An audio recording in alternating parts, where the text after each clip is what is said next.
এই মুহূর্তে আমি শিয়ালদায় আছি। ইতিমধ্যে আপনারা সবাই ভালো করেই জানেন, এখান থেকে প্রায় 3 বছর আগে দুর্নীতির আবহে 2022 সালের প্রাথমিক টেট হয়েছিল এবং দ্রুত রেজাল্ট 2 মাসের মধ্যে রেজাল্ট পাবলিশ করে জানানো হয়েছিল এবার থেকে ন্যূনতম বছরে 2বার নিয়োগ হবে, কোনো টেট পাস বসে থাকবে না। এই দুটো কথা আজ শুনতে শুনতে প্রায় 3 বছর পেরিয়ে গেল। একের পর এক আইনি জটিলতা আমাদের সামনে তুলে ধরা হচ্ছে। এরপরেও আমরা জানি না কতদিন এইভাবে নিয়ে যাওয়া হবে।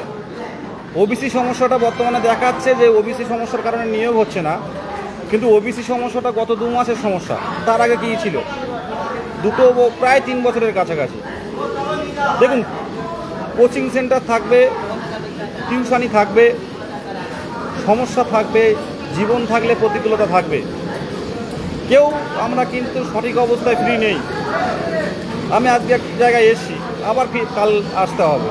প্রত্যেকের উদ্দেশ্যে কথা, পুলিশকে বলবো মারবে মারো, 22 স্টেট পর্ষদ চলো।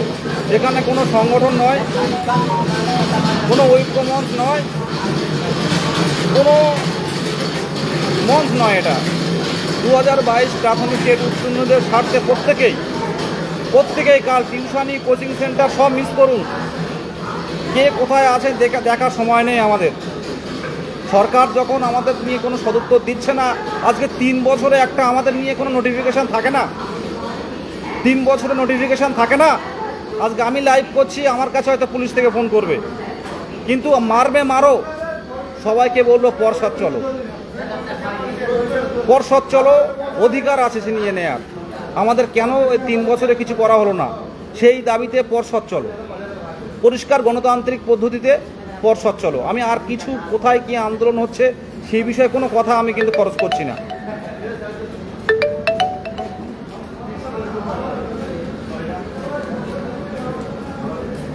সে বিষয়ে কিন্তু আমি কোনো কথা বলছি না, কোনো কথা খরচ করছি না।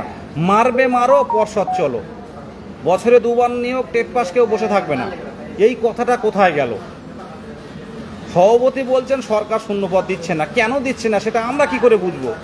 আজকে আমার বাবা মায়ের চোখের জল, আজকে সেই কষ্টটা কিন্তু অন্য কেউ বুঝতে পারছে না। আপনার বাবার চোখের জলটা কিন্তু অন্য কেউ বুঝতে পারছে না, আপনার মায়ের চোখের জলটা কিন্তু অন্য কেউ বুঝতে পারছে না। আজকে যে ছেলের বাবাটা হার্ট অ্যাটাক করে মারা গেল, দেখতে পেল না তার ছেলের সন্তান সফলতা পেয়েছে, জীবনে সেই বাবা দেখতেও পাবে না। ভাবুন তো একটু ভেবে, প্রত্যেকের বাবা মা কিন্তু চেয়ে আছে যে পশ্চিমবঙ্গে টেট পাস করেছে মানে আজ হোক কাল হোক চাকরি পাবে, কিন্তু 3 বছর, প্রায় 3 বছরের কাছাকাছি চলে এসছে।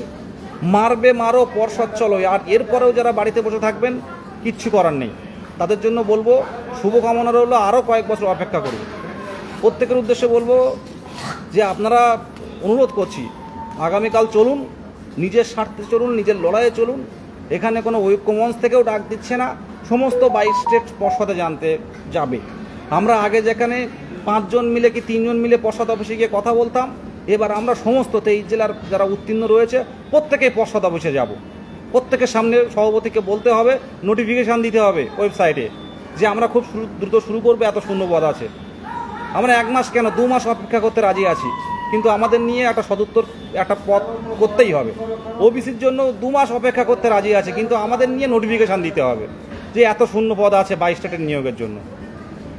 আপনারাই পারবেন পরিবর্তন করতে, আপনারা পারবেন দাবি আদায় করতে। এরপরে যদি টিউশনি আছে, বাচ্চাদের পরীক্ষা হচ্ছে, প্রাইমারিতে পরীক্ষা হচ্ছে, আমি যেতে পারবো না, গার্জেনরা রাগ করবে। আরে গার্জেনরা টিভি খুলে দেখুন, টিভি না থাকলে মোবাইলে দেখতে বলুন ভালো করে। আরে 3 বছরের অপেক্ষা, এর থেকে আর কি হতে পারে? টিউশনি থাকবে না ভাই, টিউশনি কি সারা জীবন পড়াবে? টিউশনি কি আপনি সারা জীবন পড়াবেন বলুন? টিউশনে আজকে পড়াচ্ছেন, কালকে পড়াবেন, তারপরের দিন কিন্তু টিউশনি থাকবে না। আর একটা টিউশনি কিন্তু রানিং কারোর থাকে না, এটা মাথায় রাখবেন। সুতরাং টিউশনি নেই মানে টিউশনি পড়ানো রয়েছে, বাচ্চাদের পরীক্ষা রয়েছে, সারা বছর তো পড়িয়েছেন, 2 দিন নাই পড়বেন না। গামছা, টুথপেস্ট, ব্রাশ, আনুষঙ্গিক জিনিস যেগুলো আমরা রাত্রে থাকবো সবগুলো গুছিয়ে নিয়ে আসবেন। শুকনো খাবার এগুলো গুছিয়ে নিয়ে আসবেন। গামছা, টুথপেস্ট, শুকনো খাবার থেকে শুরু করে আনুষঙ্গিক জিনিসপত্র, হালকা পোশাক থেকে শুরু করে আপনারা সাথে নিয়ে আসবেন। কেউ যদি ধারাবাহিক ওষুধ যারা খায়, বাড়িতে ওষুধ খায় অনেকে আছে পেশেন্ট, ওষুধ নিয়ে আসবেন, রাতের ওষুধ সাথে নিয়ে আসবেন। প্রত্যেকের কথা বলছি, আমরা কিন্তু ভালো নেই। আমাদের পর্ষদ এই মুহূর্তে আমাদের বলতে হবে, চুপচাপ আছি আমরা, আমাদেরকে কিছু করতে দেওয়া হচ্ছে না। আর যেসব বিপ্লবীরা ফেসবুকে বিপ্লব করে, রাজপথে নামে না, দু একটা গ্রুপ দেখেছি আমরা, প্রত্যেকের আসার জন্য বলছি, এখানে ঐক্যমঞ্চ কিন্তু ডাক দিচ্ছে না। কিছু মানে আছে যারা মানে কি বলবো, ফুটেজখোর কিছু আছে, 22 স্টেট পাস, জীবনে রাজপথে নামে না, বড় বড় ভাষণ দেয়। বর্তমান পরিস্থিতির উপর নির্ভর করে আমাদের অনেকে রাজপথে না নেমে রাস্তায় বাড়িতে বসে বসে বিভিন্ন রকম খিল্লি করে 100 জন 200 জন আন্দোলনে গিয়ে। তো সেই জায়গায় দাঁড়িয়ে প্রত্যেকের উদ্দেশ্যে বলছে, নিজের স্বার্থ, নিজের বাবা মা, নিজের পরিবার, নিজের সম্মান এগিয়ে আসুন। আজকে যদি সরকারের সদিচ্ছা থাকতো অবশ্যই কিন্তু আমাদের নিয়ে ভাবতো, কিন্তু সেই সদিচ্ছা কিন্তু আমরা দেখতে পাচ্ছি না। মারবে মারো, পর্ষদ চলো, সকলের সামনে, পর্ষদের সামনে আমরা বসবো, আমাদেরকে সভাপতি আমাদেরকে বলবেন যে আমাদের সমস্যাটা কি। ভাই এরপর যদি না আসেন আমাদের কিচ্ছু করার নেই, আর কিন্তু পথে নামবো না। আজকে লাইভটা করছি আমি ফার্স্ট, পোস্টারটা কিন্তু আমি ফার্স্ট শেয়ার করলাম, ঝামেলাটা কিন্তু আমার উপর দিয়ে হবে, কিন্তু কিছু হারানোর নেই, জীবন যৌবন সব শেষ। এই ভাই অপেক্ষায় যাদের বয়সটা আমাদের পেরিয়ে গেছে, বলুন তো অবস্থাটা কোথায়? আমরা আর কত বছর চাকরি করবো? চাকরি পেলে আমার থেকে বয়স্ক অনেকে আছে। আমার লাইভ একটাই কারণে, কে কোথায় আন্দোলন করছে জানি না, কেউ আমাদের পাশে গত 3টে বছর কিন্তু কেউ থাকেনি। আমরা আমাদের স্বার্থে লড়াই হবে, গণতান্ত্রিক পদ্ধতিতে শান্তিপূর্ণ লড়াই হবে। আমরা গিয়ে গেটে বসবো, তালা মেরে গেটে মেরে বসে থাকবো, তালাও নিয়ে নিয়েছি, গেটে তালা মেরে বসে থাকবো। কথা বলুন, এই পর্ষদ বলুন, বিকাশ ভবন বলুন, মানুষের কল্যাণ সাধনের জন্য, সেখানে দিনের পর দিন বসিয়ে রাখা, ছেলে খেলা হচ্ছে। আমার বাবা মাটা এখন বয়স হয়েছে 60-65 বছর বয়স, তারা কদিন দেখে যাবে?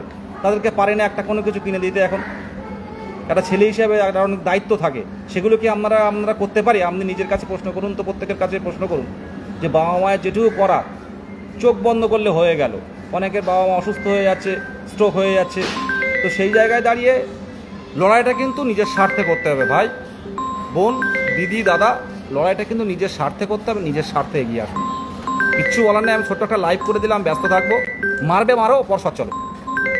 ধন্যবাদ সকলকে।